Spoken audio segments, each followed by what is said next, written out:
Hi, this is Dave McElroy. This is a series that we are bringing to you to teach you about the market so that you don't need to be like those that couldn't buy over this last 10 years because you couldn't find a house. So there's two broad categories of homes you could look at.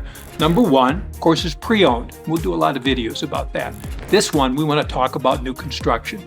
So if you're looking at new construction, the question is, where do you live and how far away from where you work are you willing to live and make that drive? Why is that important?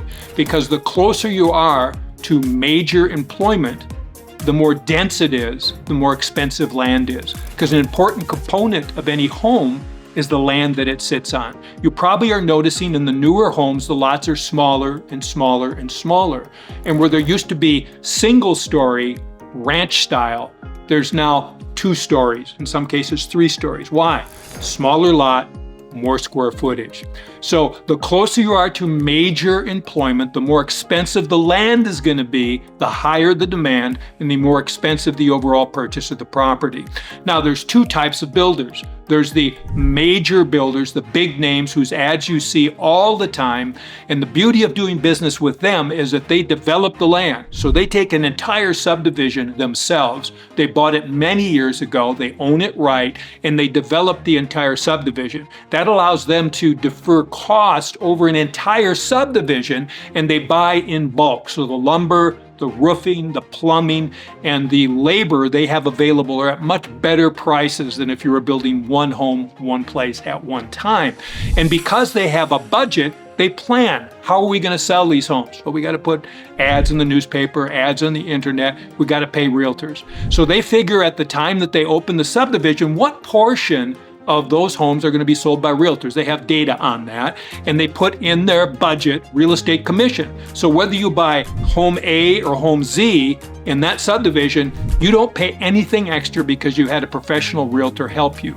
Also, because they are so huge, once a home is finished and sitting on the lot, that home is costing them money that they can't make use of. So they start not marking it down, but giving incentives. So they might subsidize the interest rate. So in a 7% market, you could get a 5%. In some cases, I've even seen 3.9%. They're going to pay for closing costs, something that in the past maybe sellers weren't willing to do. So they're going to pay for the agent, they're going to pay subsidized interest costs for you, and they're going to give you all sorts of extras, granite countertops, wood floors that you wouldn't necessarily be able to get at the same price, certainly in something by an independent builder. Now, what's the value of an independent builder? Well, you're probably going to pay a little bit more, but you're going to get custom finish out. So the question is price point. So if you're looking in Dallas and you want new construction, there are special communities at the recording of this where maybe high 2s, 3s, pushing into the 4s, you might find new construction. Some of those subdivisions are going to be special financing available based on your income level. So you're going to want to know about that.